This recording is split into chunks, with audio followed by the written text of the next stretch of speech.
Je 3. júl a toto je začiatok našej cesty. Zatiaľ len ja, postupne sa ku mne pridá Kubo a v Bratislave Andy, Marek a Adam. Snáď dojdeme až k moru.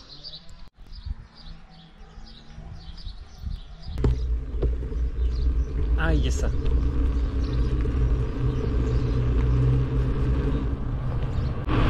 A blíži sa druhá obec po Nemšovej, teda konkrétne Ľuborči a Kľúčovom. Chádzam do Skalky, konkrétne do časti Újazd. Tých dedín ešte nás čaká stovky. Neviem to ani odhadnúť, kilometrov asi 800.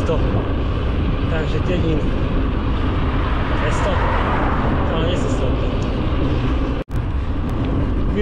Vyrážame zo Skalky na cyklotrasu.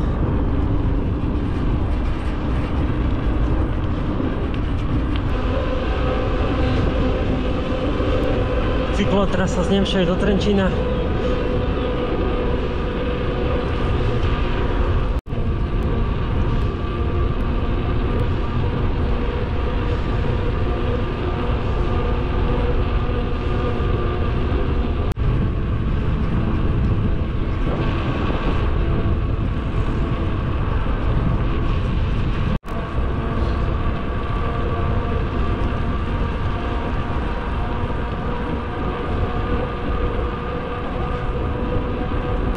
Po takmer 2 hodinách opúšťame Trenčiansky kraj.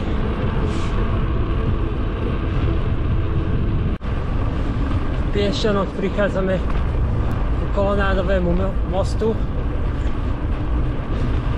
Máme za sebou 50 km. Prvé 2 hodiny cesty s priemernou rýchlosťou 25 km za hodinu, čiže perfektný čas. A ešte asi tak 2/3 cesty do Bratislavy. Takže čakajú tréninka by mala byť za nami.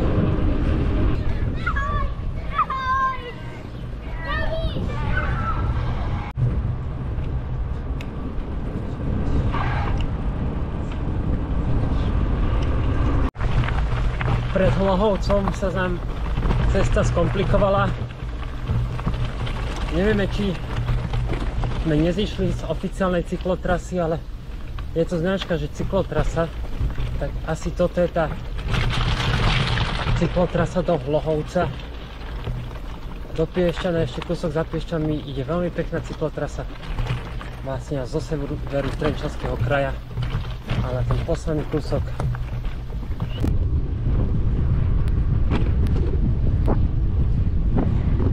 Padlnice.